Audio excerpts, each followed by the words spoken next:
Hello, hi, welcome to the January wrap up. Um, two prerequisite things. There we go. I can speak words. One, if you hear the dishwasher or anything else below me, no, you don't. This is the time. The next 2 days I can record this. Two, I'm wearing a different shirt than normal in these. Are we proud? I let the dog pick out which sweater I wore, and she chose this one. She laid her head on this one. So this is what we're going for. Another, like, quick thing is that it's not going to exactly be in order of books I've read, and I'll talk about it when I start actually talking about the books, but, first, book stats. Before I go into those, if book stats are not your thing, if you're not me, who's a stats nerd, I do have it split up into chapters, so you can just, like, go to when I just start talking about books. Cool. I read 13 books, 7 of which were physical. I know I talk about the type of books later on, but like, and 6 were rereads, 4,108 pages, 45 hours, average rating was a 3.9, I believe, and 2 were by authors of color. They're both by the same author. Did a really bad job in January. I recognized that halfway through January, and I went, shit. And then, realized that my February TBR planned at least half of them are BIPOC authors, so yay. But yeah, did a bad job in January for that one. Okay, genre, we have 2 classics, 2 eroticas, 3 fantasies, a magical realism, 4 paranormal, they're technically paranormal romances, shush, 1 just romance, and yeah. 3 were just audio. Yeah, that's 3. 3 were just audio. 2 were just ebooks. Yes, I have to check. I have 6 physical and 2 mixed media. One of the physical books, which is also the only one that isn't a reread, is mixed media, so I listened to audiobook at the same time around halfway through. I picked that up and definitely made the experience much better. And that one became my favorite of the month because anything that was over 4 stars was a reread. Whoops. And then the other one was an ebook audiobook, which was the NetGalley book. I only read one of the NetGalley books I was supposed to. One of them, it took me way too long. We'll talk about it. And whatnot. 11 were audio, 1 was middle grade, and 1 was YA. The middle grade was the Rick Riordan, spoiler. And the YA is the NetGalley one. So, yeah. 1 is a debut, but, like, I've already read it before. 11 were authors I've read before, and 1 was new to me, which is one of the classics. Okay, ratings. Nothing was below 3 stars. I feel like I should bring this up. There's 1 5-star, 3 4.5s, a 4.25. Yeah, I can read from this distance, totally. Okay, weird cut, because, there was a spam call in the house, but I wasn't sure if you'd be able to hear it, so I just didn't talk for a solid minute there. Where was I? Ratings. 4 4 stars and 4 3 stars. And that is everything. I didn't DNF anything. I did almost DNF one that I'm still reading. And I will talk about that in a second. Do I even need to look at the books? No. So this is why we're not going to talk about them in order, okay? Because throughout the month, I read this whole entire series. Reread it for the podcast. That's a thing. They're kind of hilarious, especially, we haven't recorded that yet. Yes, that episode was supposed to go out yesterday as of me recording this. That's fine. But Pestilence, Famine, hilarious episodes. Now, technically, I was supposed to read the first 3 within the first week. And then, hopefully the last one as well, but if not, it was fine because I knew things were going to be happening with Stingray's, real life and whatnot would make it difficult to record for like nearly 3 weeks. And so pre-recording and whatnot. And we would have done it, but I got a stomach bug halfway through reading Famine on the day that I had to finish it so that we record it. So there was like a reading slump. I didn't read it for like 2 weeks because I didn't have to because we were going to record for like 3 weeks, right? So because that they're like all over the month. But I might as well just talk about them all at once, okay? Thoughts and opinions. Pestilence, the baby of the family. Honestly, it's so tiny in comparison. It makes me laugh every time, especially since I, like, 3 days ago was having difficulty holding Death open, and in comparison, like, so tiny. We love him. The whole entire series is, the apocalypse has happened, humanity is dying out, and the horsemen left, but now they're coming back one at a time. And throughout the books, they each find their quote-unquote woman, that is labeled as theirs, destined for them, and, their romance, and usually it's, like, the woman's point of view for most of it, trying to reconcile the fact that, like, hey, he's hot, and I'm really into him, and let's bang, with the fact that, you know, he's trying to end humanity, you know, so that whole, dilemma, and then the horseman's dilemma is usually something along the lines of, hey, I need to end humanity, that's my job, but hot woman, hot, and also, have you heard of sex? Literally the first time they do it, this one, he takes her to a church. It was hilarious. So yeah, that's the general vibes of the whole entire series. This one is Pestilence and Sarah Burns. She's a firefighter. There's a lot of fire puns. Basically, this one, it's so basic. She is tasked with killing him, to try to save humanity. But oh no, that's another thing. The horsemen never die. Like, they die, but they don't stay dead. So he takes her as his captive. Initially, it's basically, your normal torturous captive stuff. But then things start getting, a little more than that, and whatnot, and they're into each other, and good times happen. It's the fastest turnaround in all these books, but it really lends into in Death when all 4 of them are in it, him being the more human of all of them. Like, it makes most sense, because, like, the turnaround was so fast with this one. My original rating was a 5. I brought it down to a 4.5, okay? That's what happened with that one. Next one is War, the least favorite.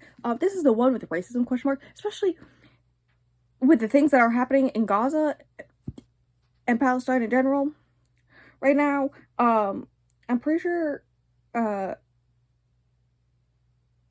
Israel is called New Palestine in this. I think that's the way it goes. I don't know. She tries to circumvent it by, like, the main character, Miriam, being half Jewish, half Muslim. But also, it's really questionable, because War's whole thing is that he doesn't do the killing on his own. Like, he does, but he also has, like, all these people doing the killing for him at the same time. And it's supposed to, like, it very much gives people in the Middle East being really bad people because they're bad people, right?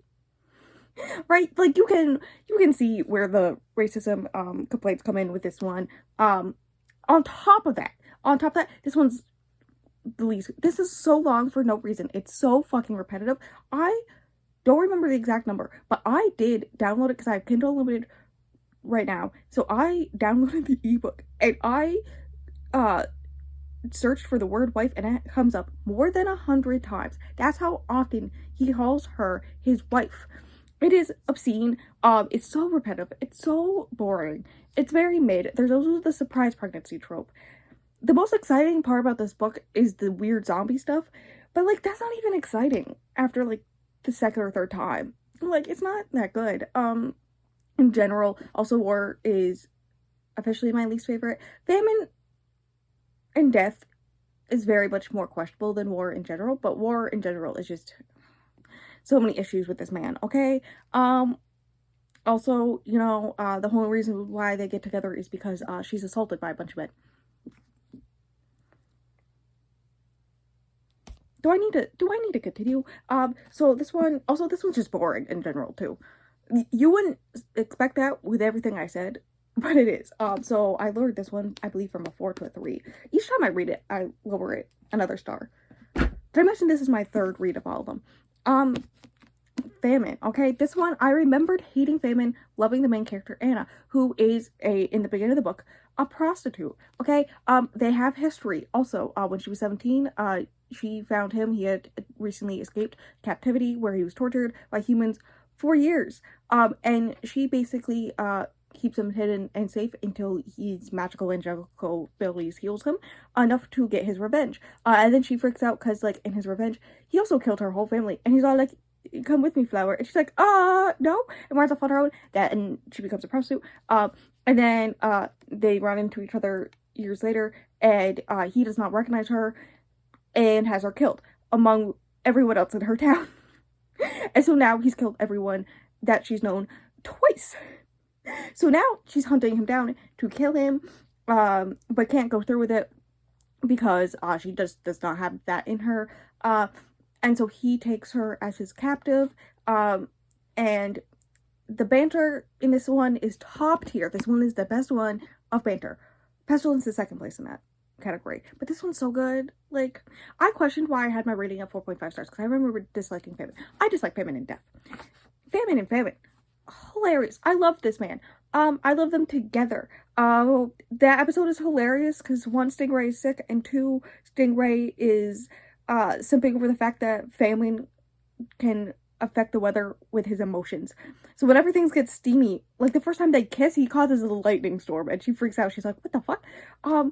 It is the least expected one to be this good. But it's good, okay? Okay, also, it's just a little fruity. It's a little fruity. It's been hinted multiple times that Famine has been with other people in general. But more than once, it's hinted that he's been with men. And Anna has been with a woman. I think she said something around 30 something. And her life goal, if she wasn't with Famine, is to find a great lady lover. Which valid. Iconic. And so yeah, this one's 4.5. This is, I think, second place for favorite, possibly tied with Pestilence. Okay? And then we have Death. The one that makes me cry. We don't need to talk about it. Okay, the ending makes me cry. This one is about Death and Lazarus. Lazarus, when she was like a toddler, the town she lived in, her family lived in, was run through by a pestilence, so her whole family died, the whole village died, all this stuff. And her adoptive mother's husband was in that city for work or something, and so she goes through to like try to find him, and the only person she finds alive is this toddler. So she takes her in, raises her, and then current date in the book, she is just like hanging out with her family. It's like family reunion stuff because like someone's birthday, and she's out getting supplies for the big dinner, and Death comes in and just everyone instantly dies. Instantly. Except for her. And he's all like, but here's the thing. He's the only one that knows that she is his beforehand. Like, technically Ward knows, but he's the only one that like fully understands that, hey, this is the woman who is made for me, the only person who could understand me, and also on top of that, the only person that can stop me from doing what I need to do, and I can't let that happen. So it's a lot of like her tracking him down, trying to save people, trying to get people to evacuate towns, and then them fighting. Sometimes he wins, sometimes she wins, because neither one can die permanently. And then eventually she makes a deal with the other horseman, where Famine is a dick in this one, to basically sleep with Death in hopes of changing his mind and saving humanity, and in payment they will take care of her family. It's kind of a spoiler, so I'm not going to explain that aspect, but so then the second half of the book is them just going off, being a couple, her seducing him. Iconic, right? There's ocean sex, there's beach sex, there's sky sex because he has wings, and then there's the big battle at the end, and him realizing the real purpose of everything, and everything coming full circle, and then the very end of the book, where I cry every goddamn time. Every time. This is my third time. I read this twice in 2022. Anyways, it was 4.75 and I upped it to 5. Okay, weird interruption over where I was chatting with friends and possibly knocked over the recording. I'm gonna end with the other 3 physical books for editing me. I'm doing it for editing me. So because of that, I do have the other ones up on screen so I can look at them.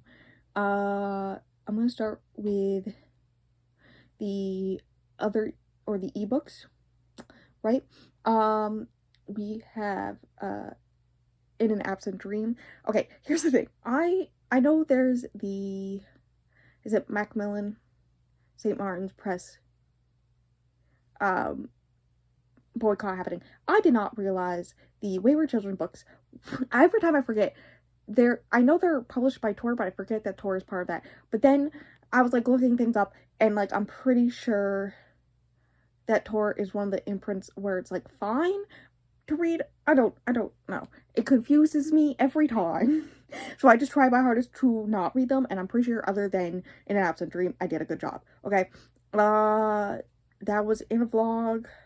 The grass one. The grass. Don't ask questions. But yes, it is the 4th, I believe, Wayward Children book. It was fine. It was very boring. It is Goblin Market retelling, and Goblin Market retellings, I've only read 2, but I've found both of them kind of mid. I do like the magic system and the way that the Goblin Market is described in this one more. It goes more in depth with it, which I like. I think the character's name is Lundy from the first one. I like knowing more of her past. Makes sense learning how she became the way she is in that one, before the things that happened in that one.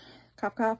I do remember, every once in a while I remember this, that the next one is the one where it is Jack and Jill after the first book. Because I think the second one is before the first book. And I always, every single time, I'm like, I wish it was like afterwards. This is the one that's afterwards. The next one. So I'm excited to read that one. But yeah, it's 3 stars. I don't think any of them has really hit since the first one. The second one kind of did. The second one was fine. But the first one is like my favorite by far. Love that one. But in comparison, kind of mid. Untamed by Bella Jacobs. That was part of the finishing series vlog. So listen. It's a reverse harem, multiple types of shifters romance where Red, the main character, is like Fata Morgan or something like that, and she is the only one of the only shifters types that's super rare that can defeat Atlas the Big Bad and whatnot. And to gain more power so that she can defeat him, she has to find 4 mates, one from each of the shifter sectors, and bang them, and so that their souls kind of encompass each other, and she gets their powers, but then they all work together to save the world against Atlas. So basically the world is ending and all this stuff, but also guys are kind of hot sometimes. I'm sorry. I am still Credence Supremacy. The fact that there were only 3 Credence chapters is so wild. Also, I love how Credence is the most freaky of the 4 of them, because he's the one that doesn't mind butt stuff. And also says, yeah, I'm not into men like that, but I'd totally be down to having a whole entire orgy, I guess. I don't... It's so wild. He's a lynx. I feel like I should mention this. And then there's Luke the wolf. I get why Stingray likes Luke. I get it now. He's not my favorite, but I get it. Dust is her childhood best friend. I call him Diet Noah Shaw because he is also British, and I always also forget that. He is a griffin. She can turn into a griffin now, by the way. She can also turn into a dragon. That was my favorite part. Thank you very much. And then Kite is the one that she slept with at the end of the first one. Is the bear. And yeah, it's a wild time. I'm pretty sure I rated it 4, like I rated the first one. I don't know what to say, except it's a book that I read, and I'm not mad that I read it, and I'm excited to finish the series finally. Okay. Also, it's perfect time for me to read it because I read the first one during a power outage around the same time last year, so hilarious. And then I guess I'll talk about the dual reading one. That's both ebook and audiobook, which is the NetGalley one, which is the YA one. Okay Cupid. Yeah, that came out I think the 2nd of January. I did not finish it until like a week and a half ago. I was having trouble. I generally love Mason Deaver's writing and character work and all that stuff. Still do. Okay, I feel like I should bring this up. Still do. Especially like this one included, all this stuff. And the idea of me forgetting every character's name, but the main character being a Cupid, and part of that is making humans realize their feelings for each other and ended up together and whatnot. But they also have history of finding themselves in like messy situations with the humans themselves.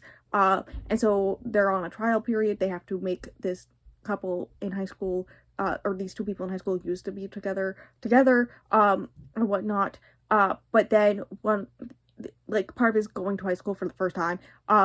And one of them is trans, and so it's like the first really trans person they've met and gotten to sit down and hang out with, right?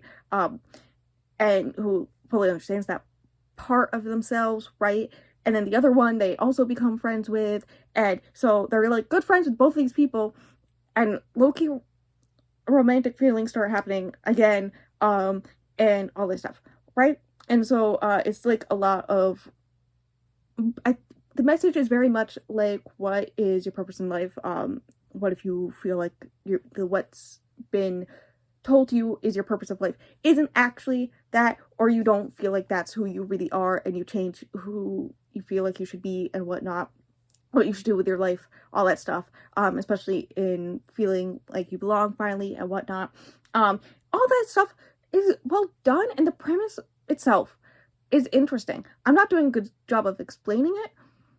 I just don't think it was for me. Let me just say that. Which is a shame.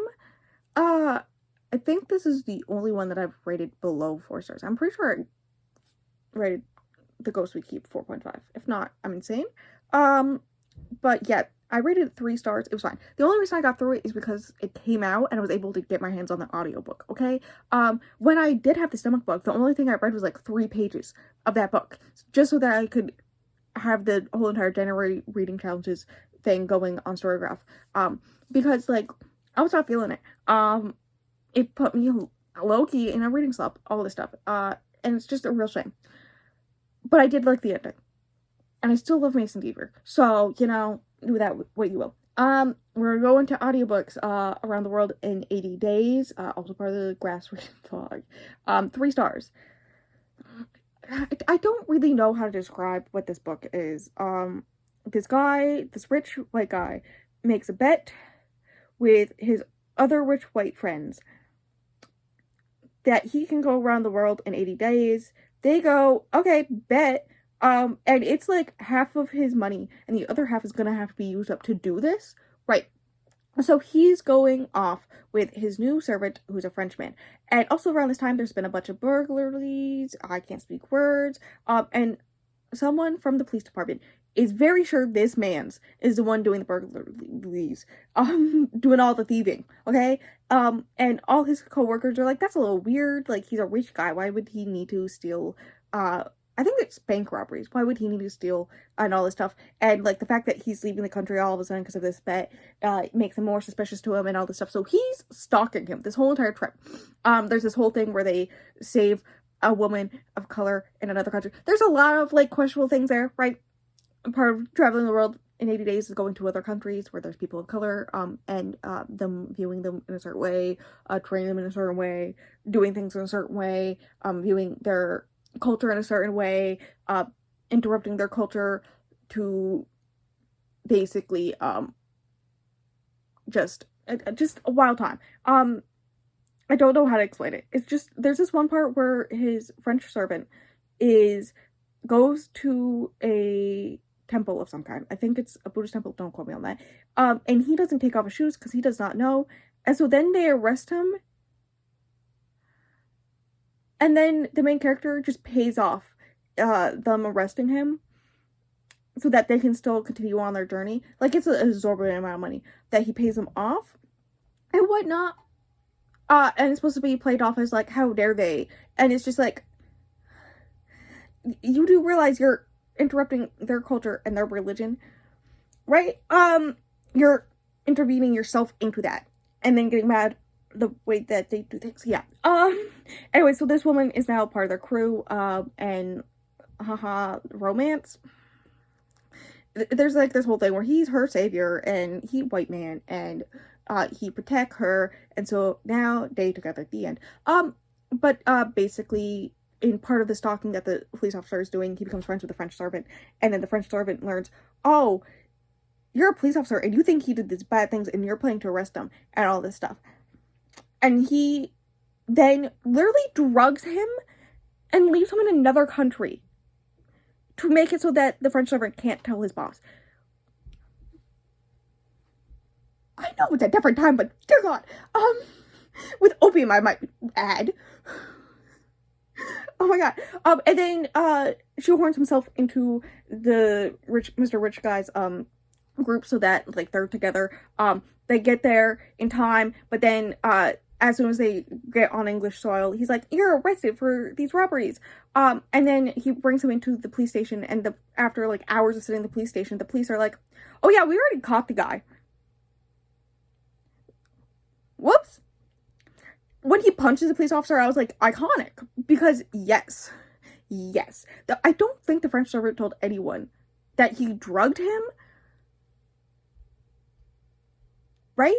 And then, lo and behold, I'm gonna spoil the ending.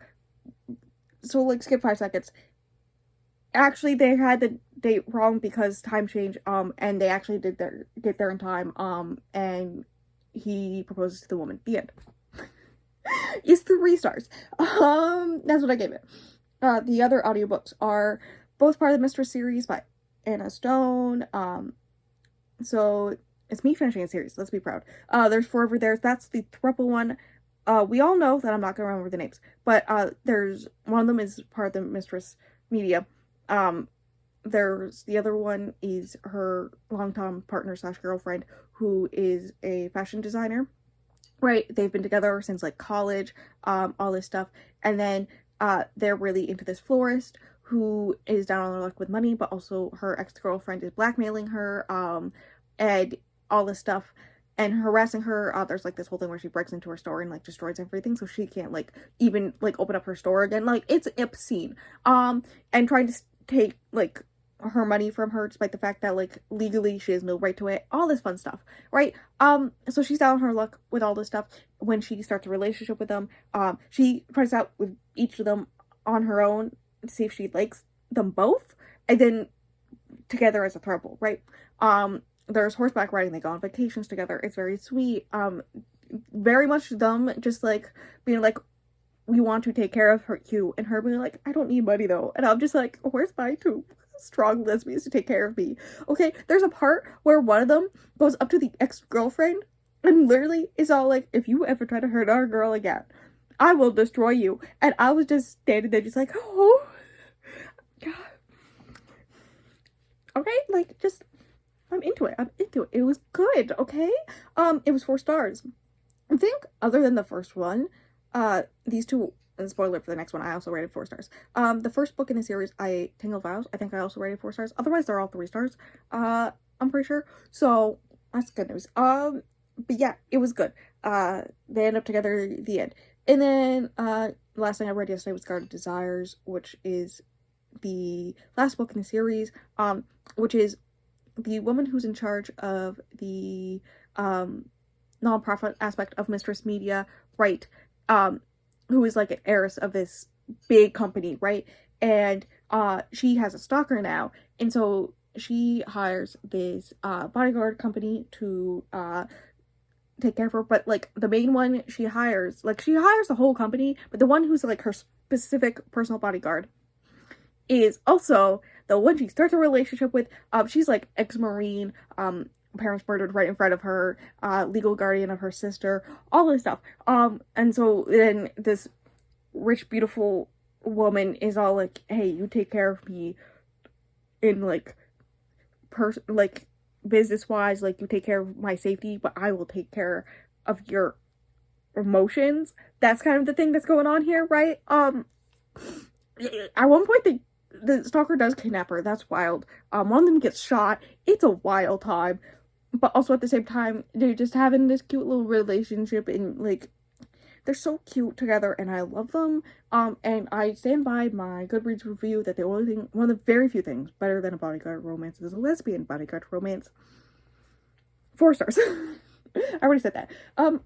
Now we're on to the last ones, which are the physical ones. Technically, just Emma, don't worry, was physical and audio. I think I was like 100 pages into it when I picked up the audiobook.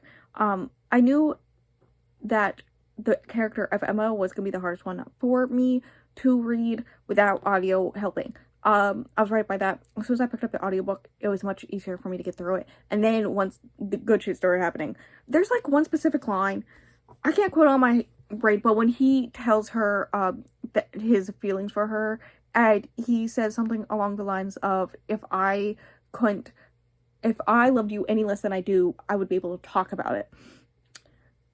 Like, I've heard it before out of context, like, and I knew it was from this, but like, in context, it's just spectacular. Basically, Emma is obsessed with matchmaking other people. She will not stop at it, despite what everyone else says. She is basically the only person at her house in her giant family estate with her father, who is very eccentric, whatnot, and the only friend really she has that visits is the main character's name, the main character's name, I can't remember, who is the brother of her brother-in-law, right? So, he, like, shows up occasionally, and he's the only person who is willing to tell her when she's doing stupid shit that she's doing stupid shit. So, like, she's trying to set up this new girl with all these people, but, she, like, doesn't recognize that she's, like, hurting these people in, like, thinking that, hey, you could do better, and whatnot. It doesn't recognize that by trying to force them with other people, that one, they wouldn't be good together. The only way they'd be good together is if they both have titles. Yay. But also, like, maybe, like, the heart, matters of the heart is important as well, all this stuff. And he's the only one who's, like, willing to tell her, hey, stop that. You're hurting people. And eventually she listens. And then she goes through this whole journey where she changes who she is. She recognizes her issues. Realizes people who should be with, is who they are in love with. Hear me out. And then, he omits his feelings for her. There's, like, 3 separate secret engagements in this whole entire book. It is hilarious. Anyways, it was the favorite of the month. It was so good. The last, like, 100 pages, the last, like, 20% of every Jane Austen, like 80-ish pages, is always just like whoop, whoop, whoop. Anyways, it was good. Highly recommend. Another one, I think this is the last one of these. Whoops. Is The Love Hypothesis, also for the podcast. I believe, I will double check by quickly looking. There we go. 4.5. Yes, I upped it from 4 to 4.5. This one is about Olive and Adam.